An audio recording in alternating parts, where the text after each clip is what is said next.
Drawings का meaning समझा सबको? Yes, sir. Yes, sir.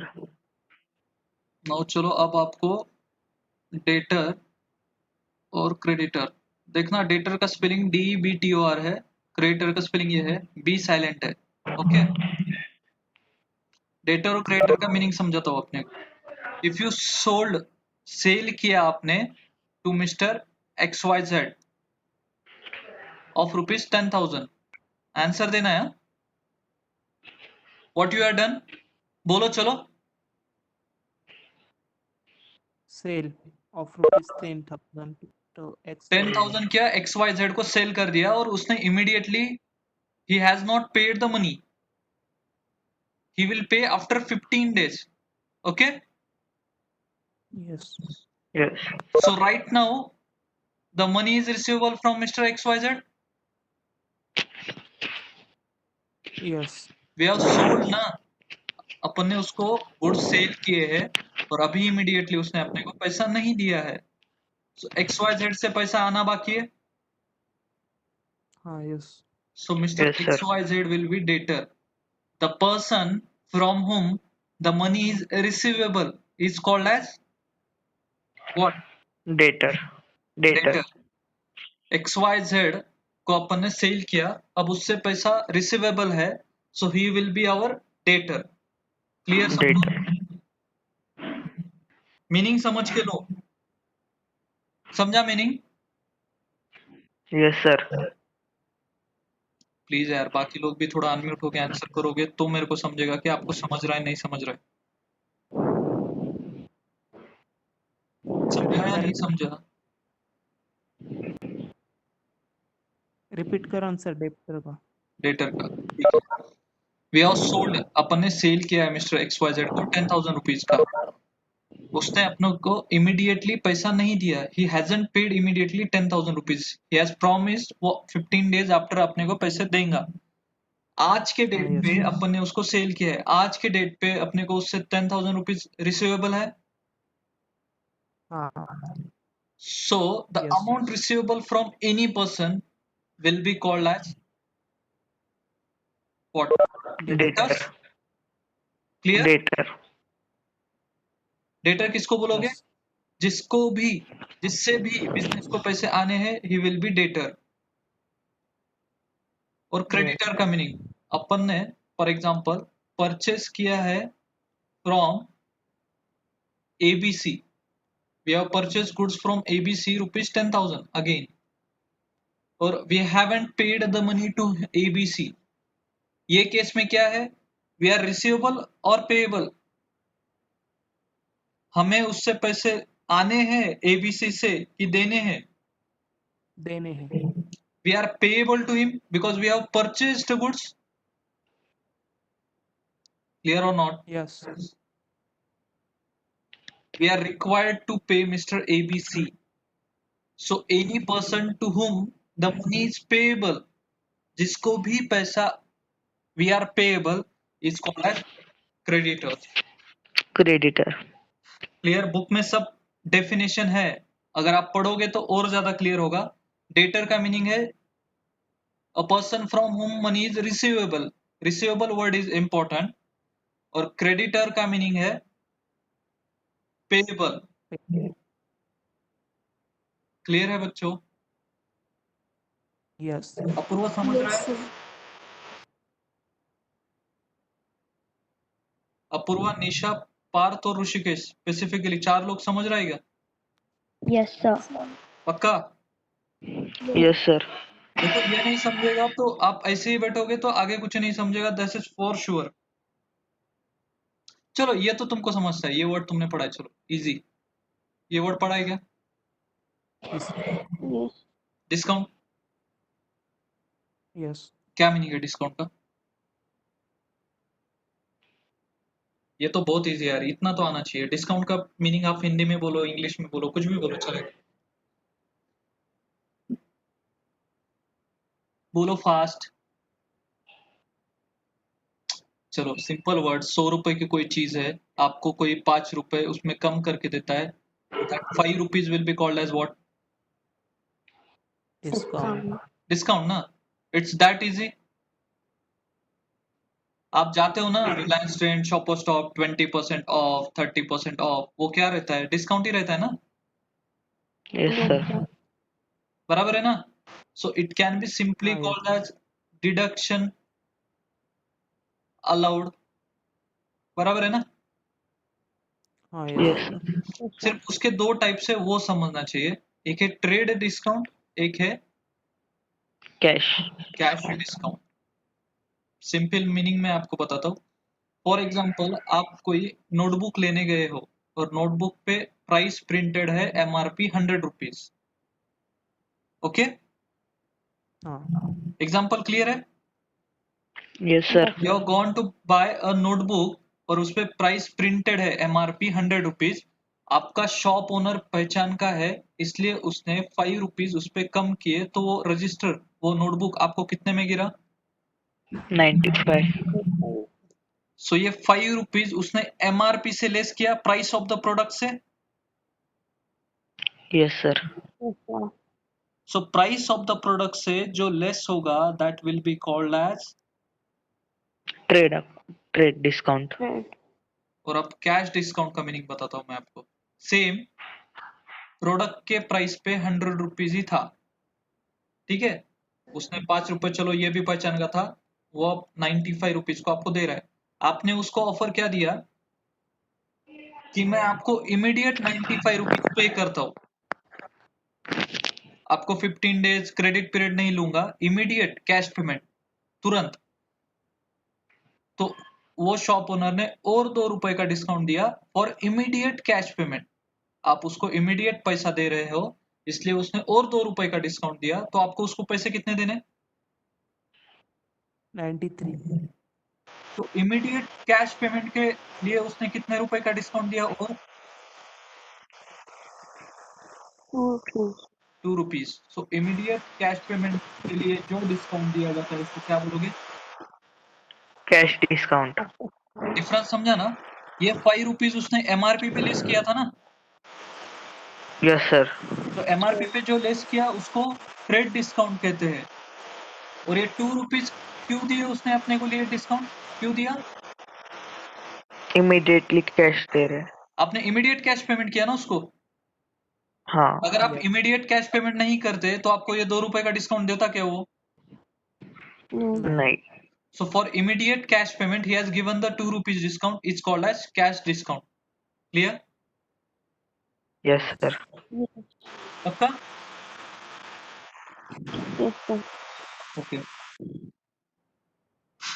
एक दो चार कंसेप्ट बचे हैं, उतना ही पढ़ाऊंगा। देन आपको चलो बेसिक मीनिंग, असेट का मीनिंग पता है क्या? असेट का, असेट सुना रहेगा ना, मेरी असेट्स इतनी है, कभी सुना रहेगा ना? Yes. चलो Property. Yes, asset sir. के एग्जांपल दे सकते हो Properties. क्या? आपका लैंड रहेगा, बिल्डिंग रहेगा, आपके कार, आपका कैश बैलेंस, आपका बैंक बैलेंस, ये सब असेट आता है ना? Yes, sir. Yes, sir. So anything which is owned by you can be called as asset. Yes. आपका लैंड रहेगा, बिल्डिंग रहेगा, कार रहेगा, कैश रहेगा, बैंक रहेगा, फर्नीचर, जो भी आपके नाम पे है और आप उसको बेच के पैसे में कन्वर्ट कर सकते हो, it's called as asset. Yes. Yes, समझा ना? Yes, yes, sir. sir. और लाइबिलिटी टोटली अपोजिट। लाइबिलिटी का मीनिंग क्या है? फॉर एग्जाम्पल आपको क्या क्या देना है पैसे, अगर आपने बैंक से लोन लिया है। Creditors means what? आपने क्रेडिट पे गुड्स लिए तो बाद में पैसे देने हैं ना उनको। हाँ, yes. Hmm. सो लाइबिलिटी टोटली अपोजिट। असेट क्या था? आप जो भी ओन करते हो। लाइबिलिटी का मीनिंग क्या है? Amount payable to anyone. Bank से लोन लिया तो बैंक को पैसे देने पड़ेंगे, क्रेडिटर्स को पैसे देने पड़ेंगे। सो लाइबिलिटी का मीनिंग क्या है? जो भी आपको पैसे देने हैं, इट्स कॉल्ड एज लाइबिलिटी। बराबर है ना? Yes, sir. Yes, financial position कौन से पर्सन की अच्छी रहेगी? जी- जिसके assets asset. Are more than liabilities. For Yes, example मेरे बिल्डिंग, ये सब मिला के मेरा 1 करोड़ का वैल्यूएशन होता है और मुझे लोगों को पैसे देने हैं 0.5 CR, तो मेरे पास एक्स्ट्रा पैसा कितना है? 1 करोड़ मेरे पास पूरे एसेट्स है और मुझे 0.5 करोड़ लोगों को पैसे देने हैं, फॉर एग्जांपल बैंक को देना है। सब जाके भी मेरे पास कितना बच रहा है? 0.5 crore. तो अगर your assets are more than your liabilities is called as Solvent person. solvent person. Meaning समझा? अगर Yes, आपके sir. assets are more than the liabilities, so आप फाइनेंशियली स्टेबल पर्सन हो ना? Yes, sir. क्लियर और not बाकी लोग? Yes, sir. Yes. If your assets are more than your liabilities, आपके assets ज्यादा है liabilities से, तो you are solvent person, you are financially stable person. और अगर उल्टा रहेगा, if your liabilities are more than your assets, so आप क्या होगे? Insolvent person. Insolvent person. Insolvent person. For example आपके ऊपर बैंक का लोन है 20 लाख रुपए का और आपके एसेट सिर्फ 10 लाख रुपए के हैं, तो आपको शॉर्टफॉल है ना 10 लाख रुपए का, Yes, sir. So you would be insolvent person. Person. कौन सा पर्सन अच्छा, सॉल्वेंट की insolvent? Solvent. Solvent. Solvent for sure ना? Yes. Yes. अभी तक का सब क्लियर है बच्चों? Yes. Yes, Yes, sir. sir. पक्का? Yes, sir. इतना समझा ना सबको क्या क्या है? Yes, sir. हाँ. चलो लास्ट कंसेप्ट आज के लिए,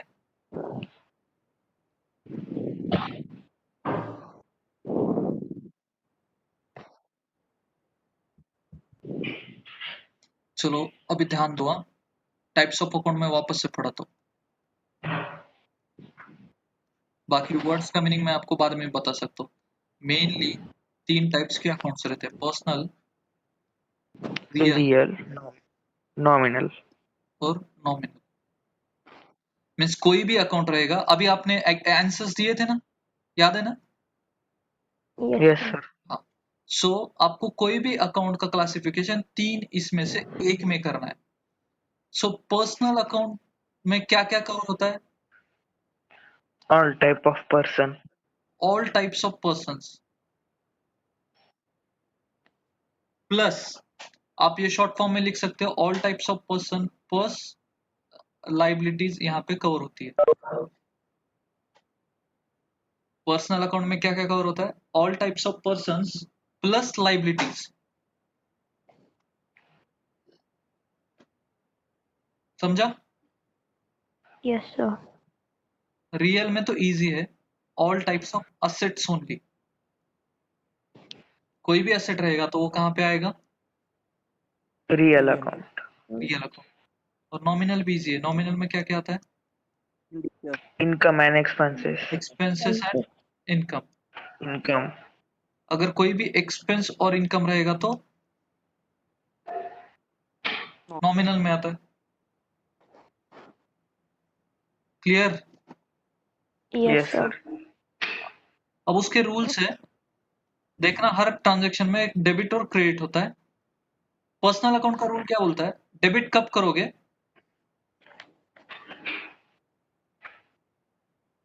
कोई रिसीवर रहेगा या फिर डिक्रीज इन लाइबिलिटी, क्रेडिट करोगे कोई गिवर रहेगा या फिर इंक्रीज इन लाइबिलिटी। असेट का रूल तो इजी है, अगर इंक्रीज इन असेट रहेगा तो डेबिट करना है और क्रेडिट कब करना है? डिक्रीज इन असेट रहेगा तो। Credit. और नॉमिनल अकाउंट का रूल बोलता है इंक्रीज इन एक्सपेंसेस रहेगा तो यू विल डेबिट, और क्रेडिट क्या बोलता है? Increase in income. Increase in income. चलो यहाँ पे मैं एक एग्जांपल लेता हूँ, ज्यादा क्लियर रहेगा। Cash paid to mister Rahul ₹3000। चलो अच्छे से देखना, ये एग्जांपल आना चाहिए। आपको ट्रांजैक्शन ब्रेक करने सीखना पड़ेगा पहले। तो यहाँ पे क्या क्या है, आपने Cash. कैश पे कर दिया, बराबर है। Yes. First Yes. Part of the this example is you have paid the cash, और किसको पे किया है? Mr. Mr. Rahul. Rahul. Mister Rahul को। Now tell me, by paying the cash whether your cash balance will get reduced? आप 3,000 रुपए किसी को Yes. Cash दे रहे हो तो आपका कैश बैलेंस कम हो जाएगा ना। Yes. Yes, sir. So tell me whether cash को कहाँ पे क्लासिफाई करोगे, पर्सनल में जाएगा, असेट में जाएगा, या कहाँ पे जाएगा? Asset में. Asset में. Cash Real is account. Asset, तो रियल अकाउंट का रूल लगेगा इसको, बराबर है। Yes. Yes, sir. तो रियल अकाउंट क्या बोलता है, अगर इंक्रीज इन असेट रहेगा तो डेबिट करना है, और डिक्रीज रहेगा तो क्रेडिट करना है। Credit. तो कैश इंक्रीज हो रहा है कि डिक्रीज हो रहा है? Decrease. तो कैश अकाउंट आप क्रेडिट करोगे 3,000 रुपीज से। Yes. एक इफेक्ट समझा? Yes, sir. Now tell me Rahul, personal, real की nominal? Personal account. Personal. Personal account. Personal account का रूल जाके देखूंगा, डेबिट क्रेडिट। राहुल को पैसा मिल रहा है कि राहुल गिवर है कि रिसीवर है? Receive. रिसीवर रहेगा तो क्या करना है? Debit. सो राहुल अकाउंट डेबिट 3,000। तो ऐसे एंट्रीज बनानी है तोड़ के, समझा ना?